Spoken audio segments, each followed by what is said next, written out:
Sorry about that. Hi everybody, it's Mena. Welcome back to my channel, or if this is the very first video that you're seeing of me, then welcome to my channel. Please be sure to hit the subscribe button down below if you didn't already. I post every day of the week. And today in this video, I'm going to talk about my top 12 Zoom tips for school. Now, I know some people are probably going to be doing Zoom for school next year because yeah. So I know some people are probably going to be doing Zoom for school next year because there are some people in the COVID world and during the pandemic not fully vaccinated yet, and some of them may it might be a little hard for some people. I know there's a lot of kids who aren't vaccinated, so some of the kids may be doing Zoom, some of them may be doing in-person learning but have to social distance.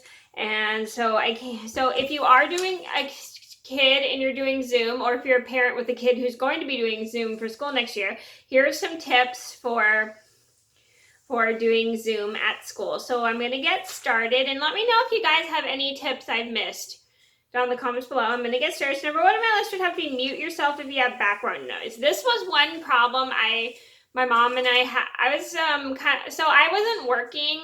I haven't been working for about a year now, and I was on Zoom helping my mom with her students. And one time I was on Zoom, I have a full story on it, which I'll link down below, and I accidentally kind of burped on Zoom and everybody heard me, which was really embarrassing. And so I'm going to link the video down below. I'm not going to tell the full story because that would take too long and I don't want you guys to get bored. But so if you have like a lot of background noise, like a sibling crying, or your family's talking, or your dog's barking, always make sure you mute yourself to avoid the background noise.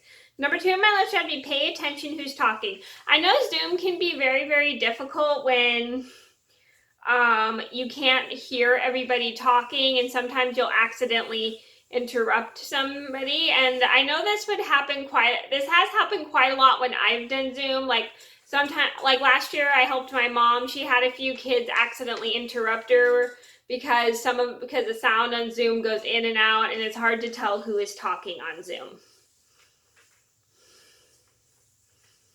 And the important thing is just to pay attention who's talking, especially if you can't hear that person talking. Just in case, just always wait until somebody is done talking before you talk, because Zoom is very easy to interrupt people, which sometimes gets very irritating. And I have a top 5 Zoom pet peeves, which I'll also link down below. Number 3 on my list would be, if you have too much noise in the background and you have to say something, type in the chat bar. So always make sure you're able to type in the chat bar. Sometimes the chat bar in Zoom doesn't always work, but if you really do need to say something, you could always type it in the chat bar because it really helps if you have background noise and you can't unmute yourself, because sometimes there is a lot of background noise depending on your household and depending on if you live in an apartment and stuff. So it's always good to mute just in case you have a lot of background noise going on. Sometimes people will forget to mute, but it's always important to mute if you have a ton of background noise, because then it doesn't disturb the rest of the class. Number 4 on my list has to be make sure your camera works. So last year, my mom and I had a rule of the screen.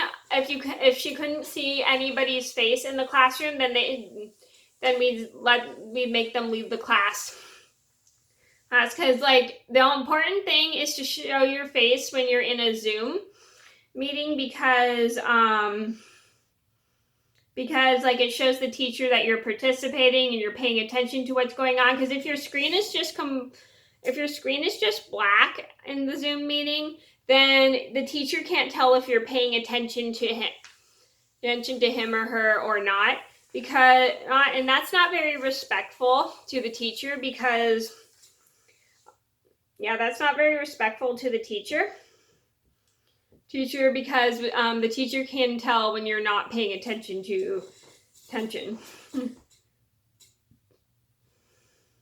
And last year, my mom and I did have a few students who had broken cameras, and some of them took a while to get get new computers with working cameras, because a lot of the computers, we had several kids who had computers with broken cameras and they couldn't get their cameras to turn on, so they had to like get their parents to take them to school so they can get a new computer with a working camera.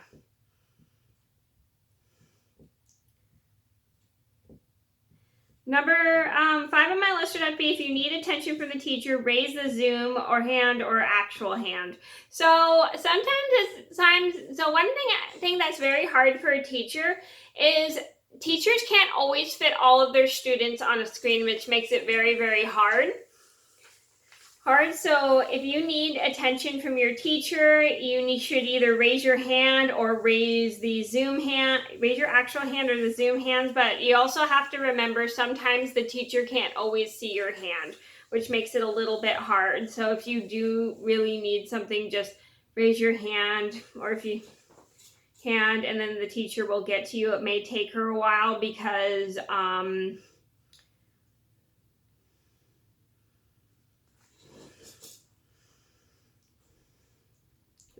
like there's probably so many students on the screen, which makes it very hard. Number 6 on my list would have to be, if you have something going on, stay muted. So background noise can easily disturb the class, like I said. Like, some people will have things in their house working on, or some people will have people talking in the background and it gets very, very distracting. So it's always, or some people will have babies crying in the background. So it makes it super hard for a lot of people to focus in the classroom when there's so much noise going on. So always make sure to mute yourself so you don't disturb the rest of the class. If you have like construction work going on in your house or something, just always keep yourself muted. Number 7 on my list would have to be, if you're gargling, log on and log off and log back on. So this is one issue my mom and I had with the internet when we were doing Zoom with the class, is we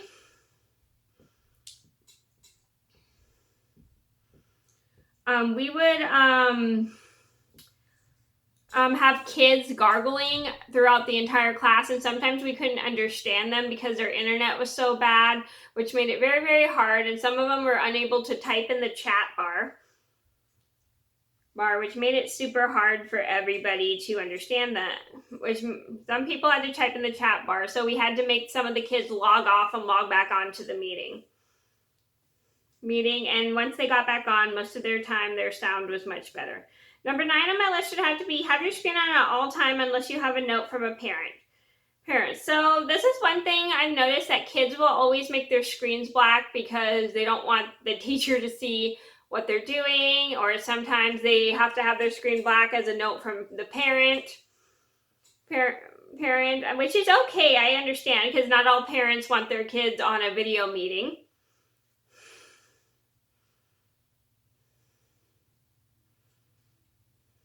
Yeah, not all kids want their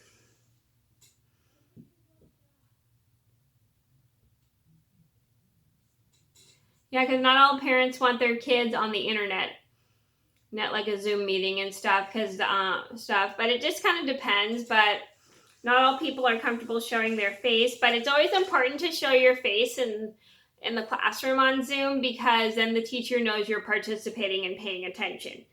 But if your parents don't want you to show your face in the Zoom meeting, that's completely fine. Or if you're shy, that's totally fine. But it's always important to show your face in the classroom so then people can know you're participating.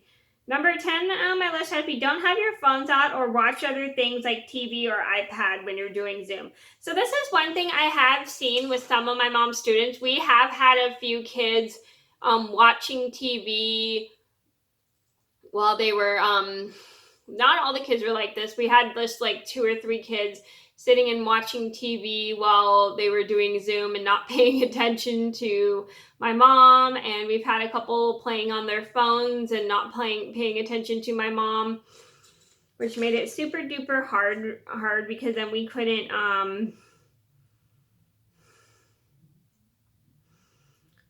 get the kids focused and stuff. So we had to make them put their phones away, and if they didn't put their phones away, we had to make them leave the meeting. which is a rule.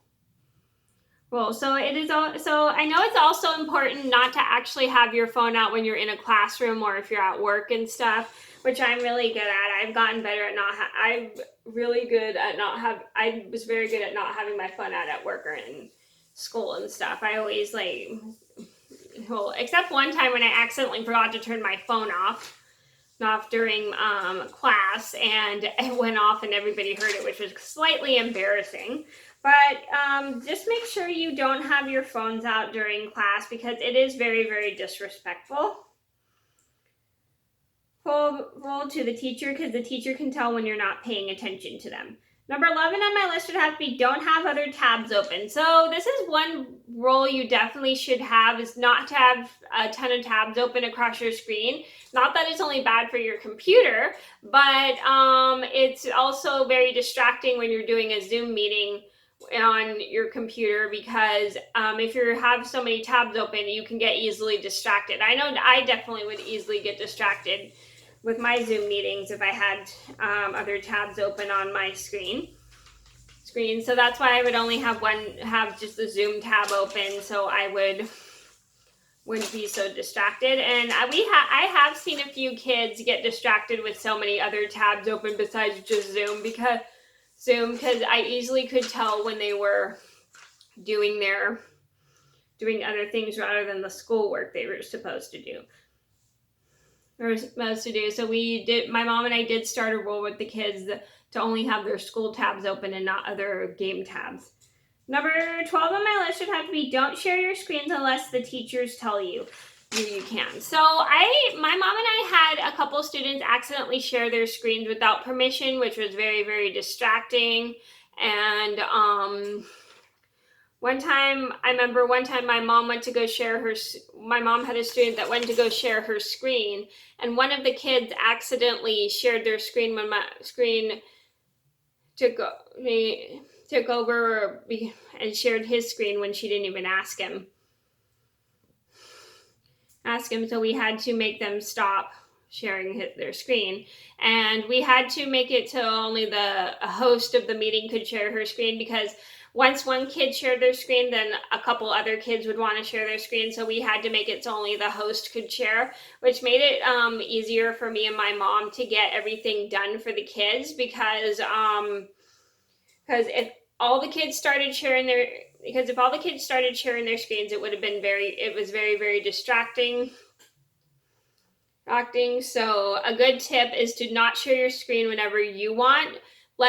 Not share your screen when the teacher only asks you, because it shows respect for the teacher and it shows respect for the classroom as well. Okay, so those are my top 12 Zoom tips for school. I hope you guys enjoyed the video. Thank you so much for watching. Please be sure to like and subscribe if you haven't already. I post every day of the week, fall, and I'll see you very soon. Bye.